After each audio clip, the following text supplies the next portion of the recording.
Emergency management has been working around the clock. Sheriff's Department, so thank y'all so much for everything you're doing. The first thing on our agenda is just public comments. Anybody have any public comments? Okay, if not, the first item on the agenda is to consider and or approve the extension of the declaration of disaster. So we did the emergency declaration. It's only good for 7 days. The court ratifies that, then we can extend it for 30 days. Correct, Jerry? Correct. Okay. So Jerry, do you want to give a little update as to why we should do this? Yeah, that'd be great. Look at you.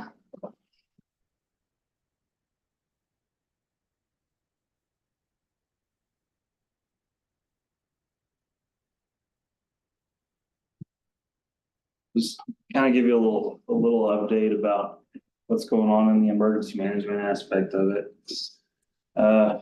So currently right now, we have a emergency management team that's been deployed up here. After Monday of last week, we saw the extent of what that fire was going to be. We made the call pretty early into the situation to go ahead and deploy an emergency management team. We knew that how fast it was going and where it was going, that was going to be this is going to be an extended type incident. So we called an emergency management team from TDM. They came up here after their evaluations and whatnot. They ended up deploying more TDM personnel. So right now we have about 30 TDM personnel here in the county that are assisting in all different aspects of this incident with us. We also have a national incident management team focusing almost directly on the operations side. So how we have it set up right now, we have an operations division. That's going to be our wildland strike teams, our structural strike teams and task forces, and our air resources. After middle of last week, having meetings with the governor's office, there was numerous aircraft that were deployed to our area. You all saw, I'm sure most of you all saw those on Facebook several times already. We have 6 single engine air tankers available to us right now. There are 2 heavy air tankers. Those are the ones you all saw last night. The big jets. Where do they deploy out at? Abilene. Abilene. Yeah, so they're as far as whenever we make the phone call and get them here, it's about an hour and a half on the deployment for them to fuel up the target and get everything pre-flighted and then come up here. It's about an hour and a half deployment for us. We have 2 Chinook helicopters available to us. We have 2 super scoopers, or those are the ones that come and scoop out of the lake. And then we have a Black Hawk helicopter that's specific for rescue operations, just for rescue operations. And we have 2 air attack fixed wings. That's all they do is constantly fly above the fire and give us information on where it's going for you to evacuate. Gives us in the emergency management office that ability to pull the trigger faster if we need to. So very helpful. We also have a Predator drone that's flying around. Predator drone flying around that's giving us infrared imaging. They fly it around every night. They can get hot spots in the fire and they update our maps every morning to show that this area and this area and this area are still areas of concern, and that's where they know how to deploy their resources to those certain areas. So very intense operations. We get all these in our we try to get all together and get all this moving every morning. It's every morning at 7 o'clock. It's a briefing and then trying to get our resources deployed what area we need to that day. We also have planning sections that are here from TDM. They are tracking most of our resources, check in, check out, demos and things like that. A lot of personnel. We have over 400 firefighters, 30 TDM. We have, at the time we had about, it was anywhere between, on the day, anywhere between 40 and 60 law enforcement personnel additional in the county as well, just to run fire operations security and to help patrol areas that have been affected by the fire because, and Sheriff, I believe we've already had some attempted copper thefts and things like that we've already been working on as well. So people, Mhm. there's still the bad people out there, no matter even in situations like this, they're still out there. We need to keep them from hurting people any further. Do you have any idea what started most of these fires? There is an investigation that has been completed by the Texas Forest Service. They came in and being they were deployed on the fire, they took the investigation and they will be releasing something. So there was some tension there a little bit. So Mhm. we'll just say I'll leave some of that with the political folks and they're gonna have to work through that. But the investigation on this was done actually by the Texas Forest Service. Mhm. So we have a logistics team up here. The logistics team consists of communications, medical, and food prep. One of the biggest something I've not had to do for is help set up a base camp. They came in and asked me about locations where we could do this. Here's what they got. So kind of scoped it out, and they're at the Johnson Park at the soccer field. It's a capacity of 280 people. They have these air conditioned yurts that they have set up there. Full food prep area. They serve lunch, breakfast, lunch, and dinner for all emergency Are services. they self-sufficient for their team? Everything they brought with them is, they're completely self-sufficient. So they're bringing in their own food, prep and everything.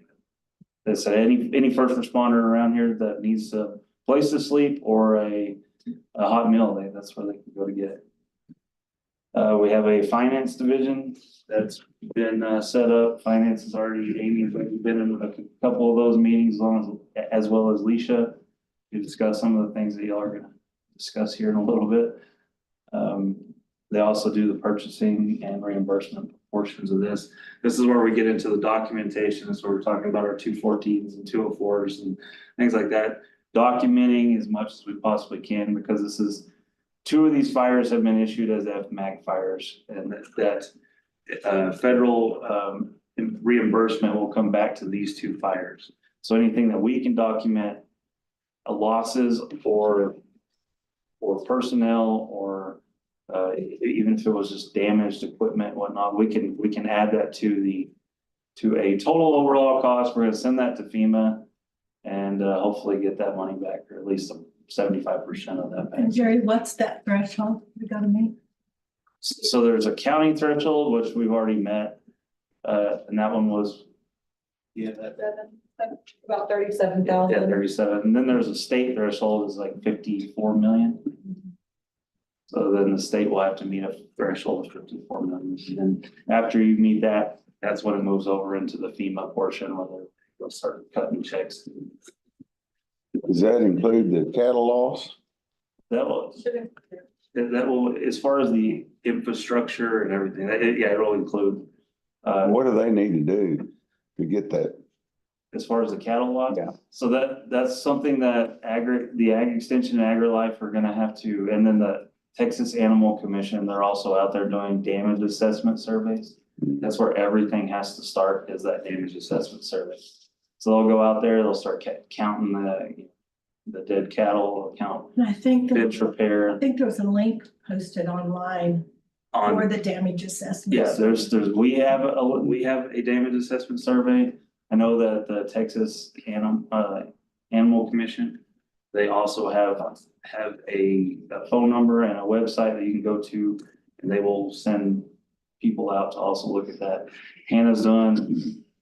She's doing a great job. She's overwhelmed, obviously, by what the size of this kind of a fire and having to deal with the amount of material that's coming in to her. She's doing a good job for what she has to put up with. Outside of that, we're also working into the recovery phase already. And I kind of, Chris, I don't know if he actually meant to, but he actually reached out and said, hey, if you need somebody for this. And I was like, hey, what about this portion of it? Dwight and his church have been housing for numerous residents of the city of Fritch for quite a few days. And it has been honestly been the backboard to a lot of those people. They're just, even last night, we had to send 27, I believe is what the number was. We had to send 27 more people to the church. They housed them there for a couple of hours for us. So it's definitely a coordinated effort, and without everybody here working together, it wouldn't happen how it's happening. But as far as total losses, we're right at about the 240. They're still counting residences compared to structures and things like that. I can say the numbers that I got, 247 is the number that I have on structures. 21 for cities and that, and then we got several spread out, some not in our county, some in our county. Like 6 in the city of Fritch. It's like 202 in Michigan County, you got like 40 something in Carson County. So they're kind of all spread out there as far as homes. But then on the recovery portion of this also we're working on, we have a large deployment from American Red Cross. They have numerous people up here trying to work on moving forward on a long-term recovery. That's with housing and more permanent housing than what they have. And shelter anywhere so long, where you have to move forward with something else. So what was the loss of homes in the whole county? So the number that I have right now is 247. 247, okay. So, I think I put most of what that I thought you might have questions for, but if y'all have anything else, want me to answer. I have a question, Terry. So when we start the recovery effort, Like, and I've talked to Dwayne a little bit, just briefly about, what happened with the Fritch fire and them going in and starting to clean up and help residents. Is it allowable under our emergency declaration for them to go on to private property? Do we need to do anything? So there is it's the declaration enacts several ESFs in our emergency operations plan, what actually allows you to do some of those things. It just depends on where we want to start and stop with our liabilities. And that's. And so Dwayne, what was kind of the process last time out at Fritch? The last process at Fritz, Dwight did a great job putting that together, and he would get us a list of addresses and lots that had been cleared and deemed cleanable. Insurance companies had cleared them. He did all the footwork on that. We went in, we cleaned them up. We took the metal, took the concrete, we cleared it off to a dirt lot. Okay. We did one lot at a time methodically, kind of went through there as he brought us the list. We stayed caught up as good as we could and kept them cleaned up, and So that's what Chris is going to be doing. kind of the process. I think Chris is working with Team Rubicon, who is Right. an organization that specifically comes in, works with donations and volunteer services groups. Dwight is also working with, like I said, the church and especially the church in the Fritch area is, everybody seems to used to gather towards the church, and so they have most of the services set up there at Celebration Church as far as where to go to ask for some of these things. Now they're going to try to use as many volunteer services groups as possible, from what I'm being told. But there still is probably going to be the point where the commissioner's court here will have to look at maybe properties that aren't getting cleaned up. That stuff doesn't go to the transfer station. It won't go there, will it? So it has to be shipped to Amarillo in containers. Yeah, the transfer station will not accept debris. Yeah, that's what Did we get roll-offs? Chris can answer more. on that. But we're getting a couple of. So we met with Republic that the city of Fritch contracts with, and we got eyes on it in there to give them an idea of what they would need. Since it was a weekend, sometimes they have to talk to people, I guess, that aren't Right. around their phones or emails. And we did solicit through the Facebook page, the county and the city OEM for other outside roll-offs and metal scrapping entities that are, insured and vetted the way we would need them to be to work with you guys as well. just to get a lot of options, to get as many options as we can, that would be the best, price feasibility for us, because we understood it, and correct me if I'm wrong, that a lot of the roll-off stuff is not gonna be like reimbursable really from like the grant funding. So that if we're gonna have to pay for debris removal, that's gonna come from internal, from our stuff. So we're just trying to get a couple of options that would be the best interest of the residents, the county, just the budget in general. So we got a couple of emails last night. I think it kind of got buried a little bit when Sanford Yake happened. Is that, that rolled off everything else again. So we got a couple of outside entities like late last night that had emailed me that I'm going to call after this, and a couple of local places that we're getting some info as well, just to try to get the best information that I can funnel to Dwayne, just streamline as much as we can. On the recovery portion of this is usually the longest lasting and most intense portion of it, the disaster. The other disaster within the disasters, usually donations and recovery stuff. Should get that figured out. So if anybody has any ideas or plans, I'd like to pitch in. So You're chomping at the bit. I can tell you one thing, that prescribed burn that we did saved houses and lives. That was on one of my talking points, was that mitigation burn, 7 mile burn. People realize it now. And cut that line for them, they burned that. Yeah. It worked very well. That was Did. that will be in textbooks in mitigation for years to come. Yeah. It was very impressive. Well, the residents are really thankful for that. I've So- gotten people crying and hugs and all kinds of stuff about that. I was like, Yeah. this is a whole group of people that came It to was do amazing this. how that worked. yeah, it is.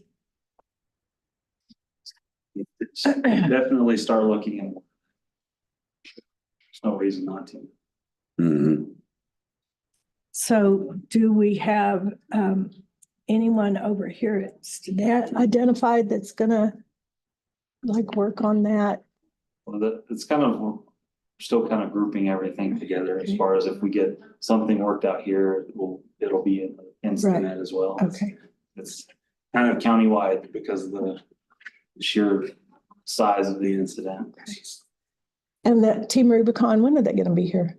They'll be here today. Okay, They'll actually start deploying today. okay.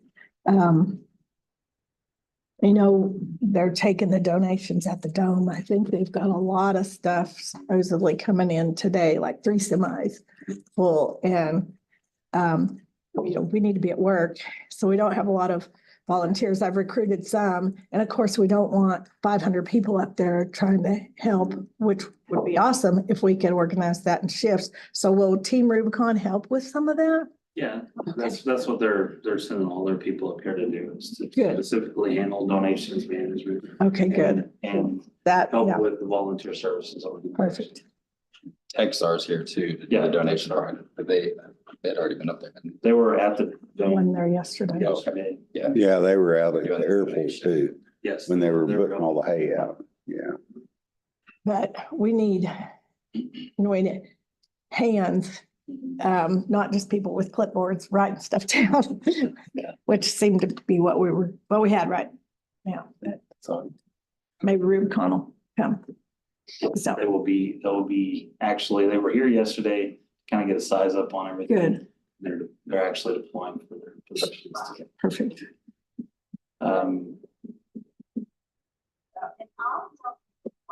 Anything else? We're going to all the cleanup for Fridge area, it's gonna start happening with the Rubicon and all them today.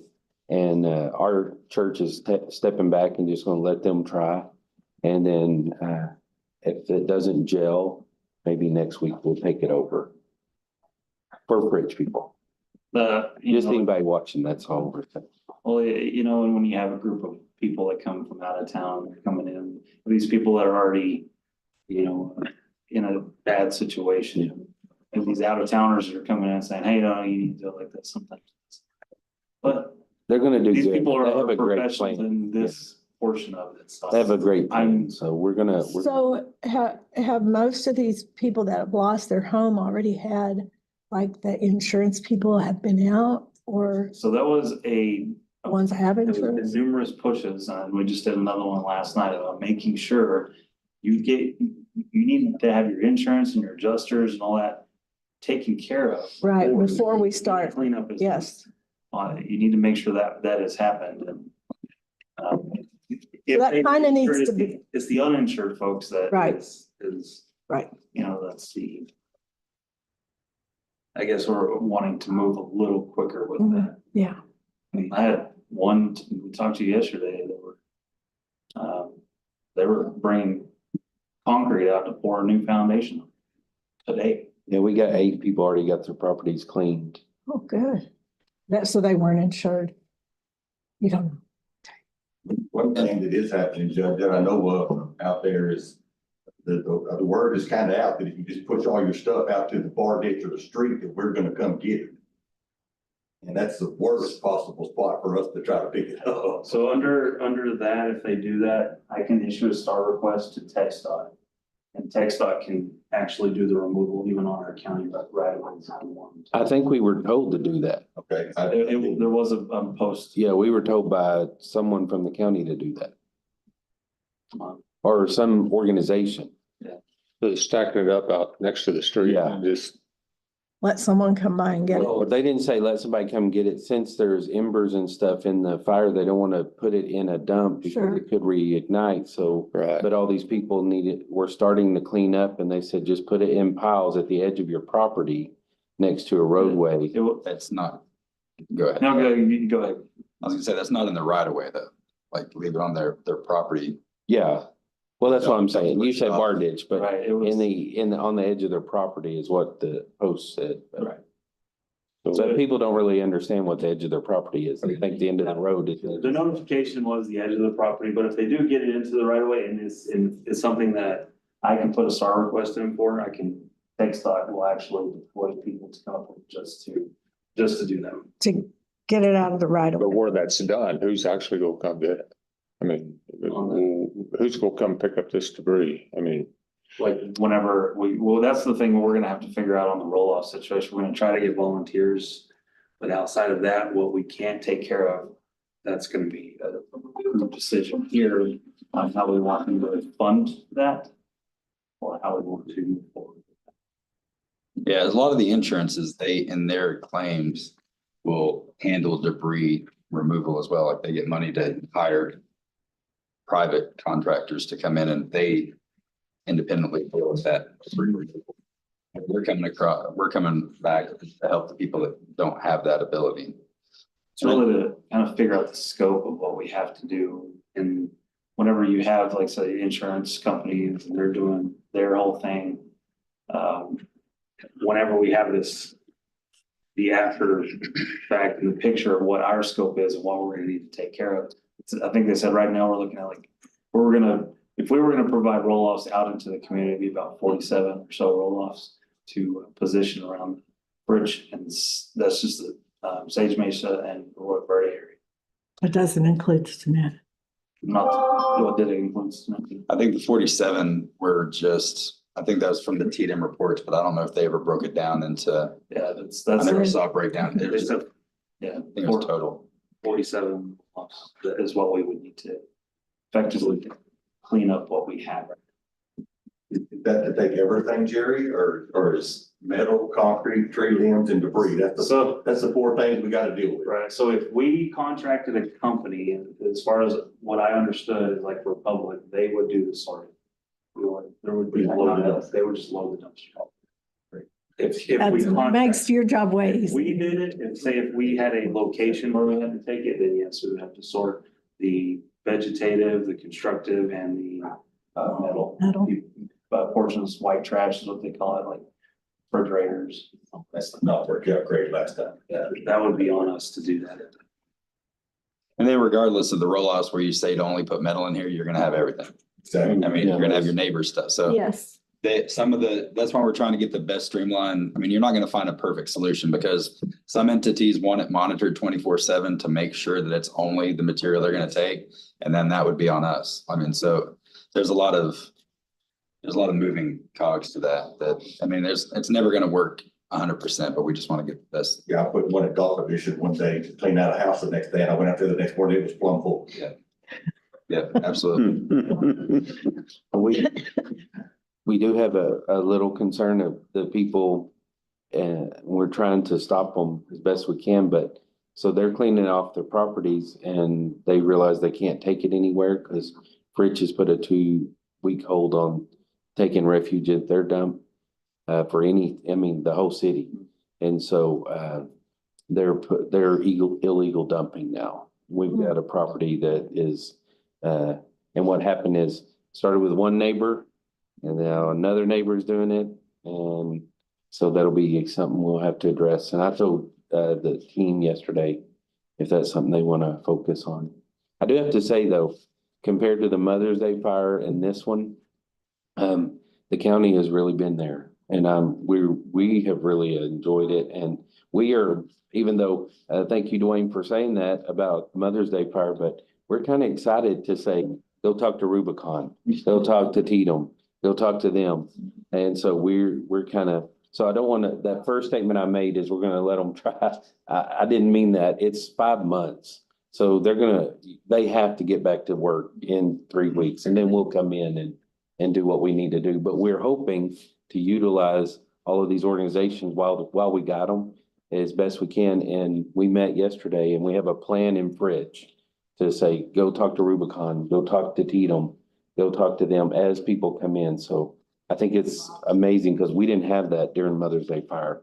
So I feel awesome. I feel blessed that everybody's doing it. So I'm tired, so my tone sounds like I might be cranky, but I'm just tired. So, and that's not because of the fire stuff. I just stayed up late last night watching TV. So. I do have one more thing that just reminded me if I can just, the roll-off stuff that we do have like Texas Baptist Men here and Southern Baptist Texas group that they did some work order assessments in Stinnett and they only have one. So they don't, SBCT doesn't know if they're going to have presence here, but if anybody's watching that, we're not saying that to wait on the property. There's teams that will help, that they're properly vetted. They have the documentation and the forms to sign to walk them through that process to make sure, the insurance has been taken care of. If they're uninsured, they help with the debris removal on their end. And then that Texas Baptist Men they're stationed at First Southern Baptist in Fritch. They actually come back months later and they'll rebuild. And so those entities, those residents can actively work with those teams, and that's what Rubicon's going to help push them to them.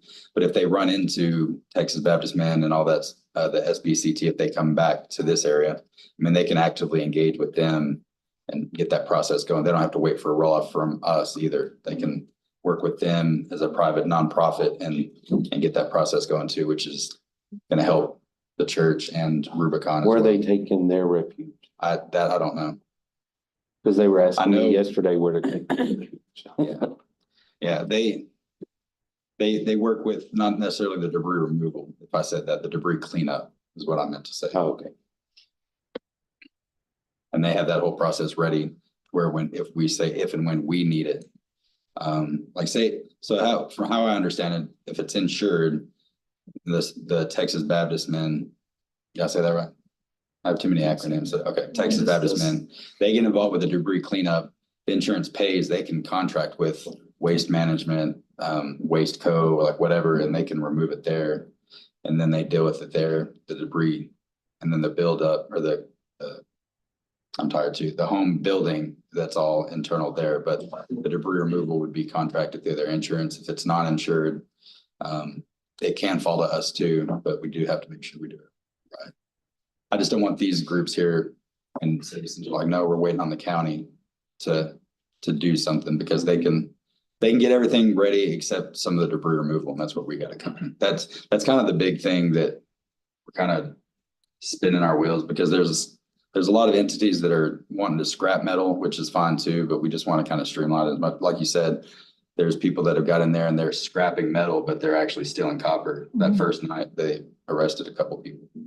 And so we want to make sure that the people are properly vetted that should be going to ask, people asking for help or saying, hey, we can help, and then they take everything that before their insurance claim.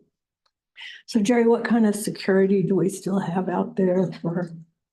They're still running a pretty constant security detail. In the area. Last night we had so it was like 14 during the night. I've been more than that last night. I think it might have been like 26 last night.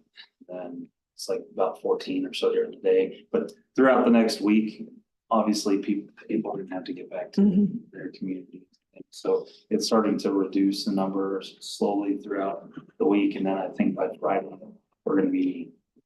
our area will be back to normal as far as personnel. We're using local personnel, but DPS and City of Border and Hutchinson County will be still in a presence of security for the fire areas.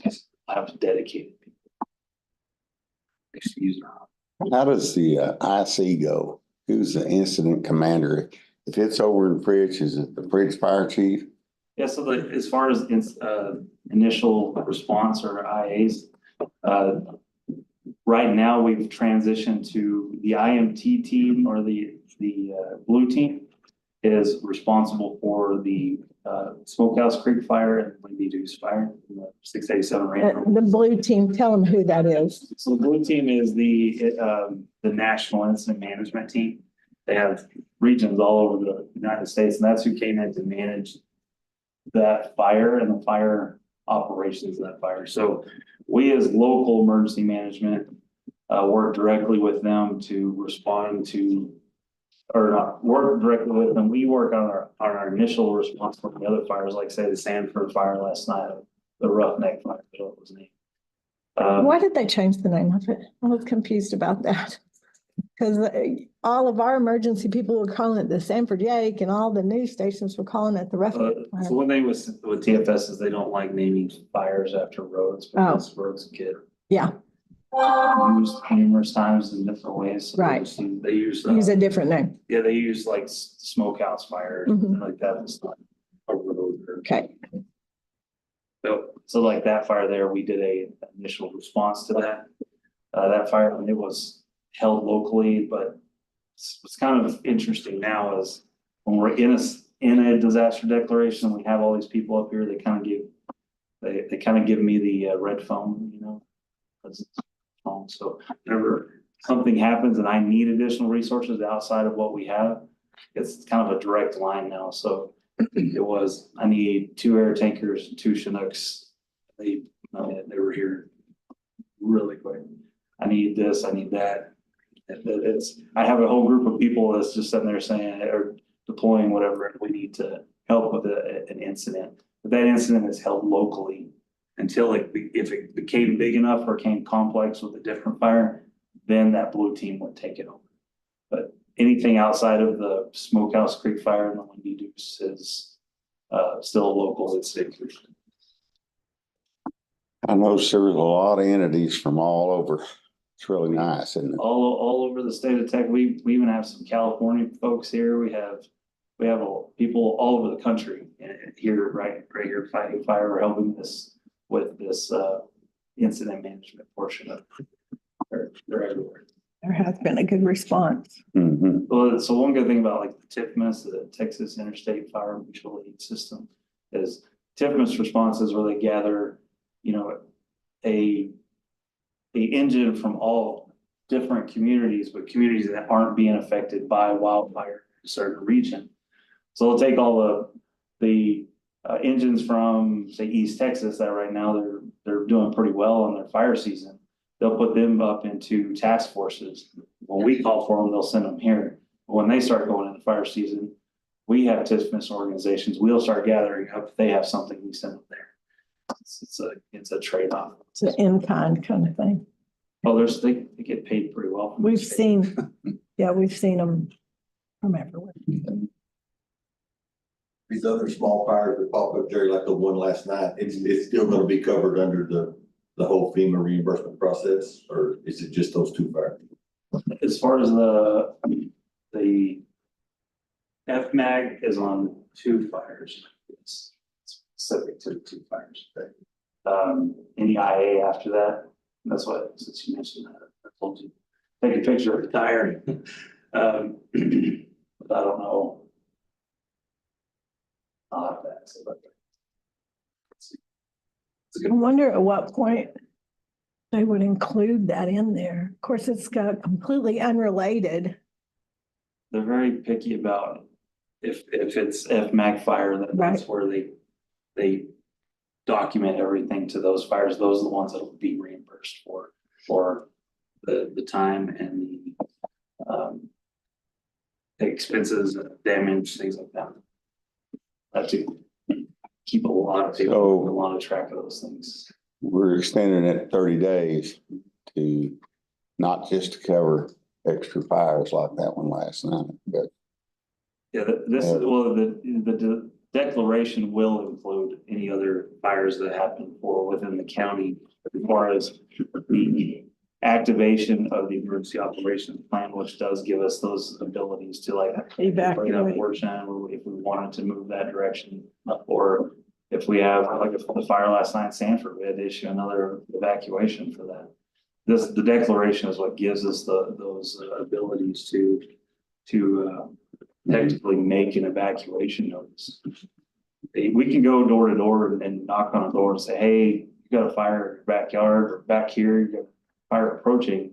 There's not really an ability outside of, just grabbing them, taking them, pulling them out of their house. Legally, if you have this document in place, you have a mandatory evacuation ability.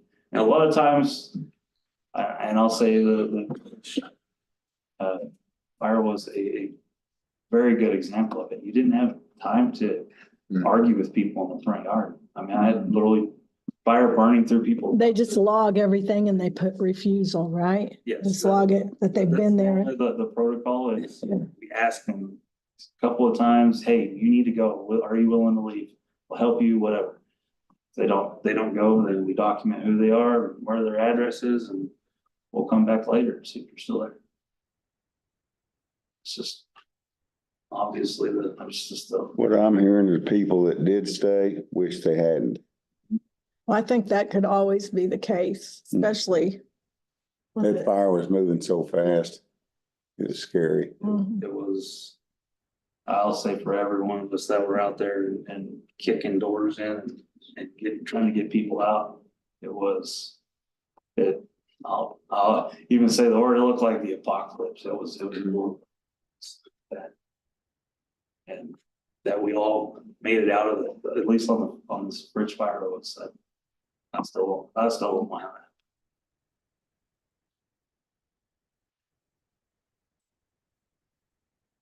Anything else?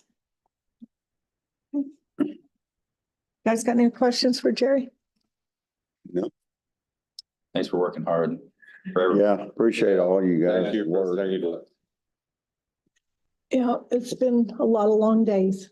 So No. appreciate it. Shout out to Hannah too. I missed her when I was saying things, but she's done an extraordinary job of organization with that. She is doing a great job. Yeah, I talked to her yesterday or the day before. And, they're moving that hay in there in the airport. We have to be real careful because that safety zone doesn't go like this. It goes like this.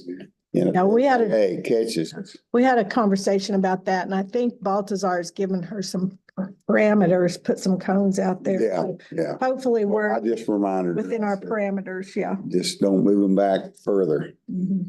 because they could shut us down. Baltazar's done a good job too. I've talked to him numerous times about, who's flying into the airport and what's going on, and he's been on it. Well, anything else? What happened to Dwight? Well, we probably need him in here before we do the voting on the declaration. So let's talk just a minute. And this is merely discussion. And maybe we can make some decisions, some actual decisions about, potential reimbursement for our people that have been out there, Dwayne's crew and just anyone that's accumulated any overtime. The sheriff's department, you know, they're racking up a ton of overtime hours. And with really, as shorthanded as they are, no plan or no good plan in the future to be able to take that time off, you know, say, okay, you know, fire's over. We don't need you to be out there 24/7. So now you have to start taking some time off, but we've still got our regular patrol in the county. So we need to start thinking about that. One thought is possibly at the end of March time period, we pay out all that overtime. And then we're at zero. So, yes, And the only way that we would be able to do that, as long as we have every one of their timesheets, we would also want to go ahead and get their 2/14 Yes. as well. yeah, we've got to have all that other documentation. 15th of this month, if they want to be paid out this month. Okay, so by the 15th. Okay, so we have a meeting in March, which I hope they're already keeping those things. But we have our first meeting in March, and that's probably going to be on the agenda to make an actual decision on that, so we can decide how we want to move forward with that. So our first meeting is the 11th. Unless we need to have another special meeting. Which that's just next Monday, so. I think it's gonna have to roll into the next pay period anyway. I fear there's probably gonna be more than time. Yeah, There's may have to cover 2 pay periods. be, will be, Probably best to pay it out like at the end of April instead of the March. Or I mean, do what we, you know. keep Yeah, it now, and then if there's. Right. more and If it's related to this incident, If it's related to this. right, Maybe. anything, right. Okay. So y'all be thinking about that, I agree with Amy. and we will definitely have that on the agenda to make a decision on Monday. Okay, anything else for Jerry? Okay, so I've got the continuation of declaration of disaster. It does say that it will continue for a period of not more than 30 days from the date of the declaration. So just bear that in mind. And do I hear a motion to continue our declaration of disaster? I move to continue the declaration of disaster as stated. Okay, Second. motion and second. Any further discussion on that? All in favor?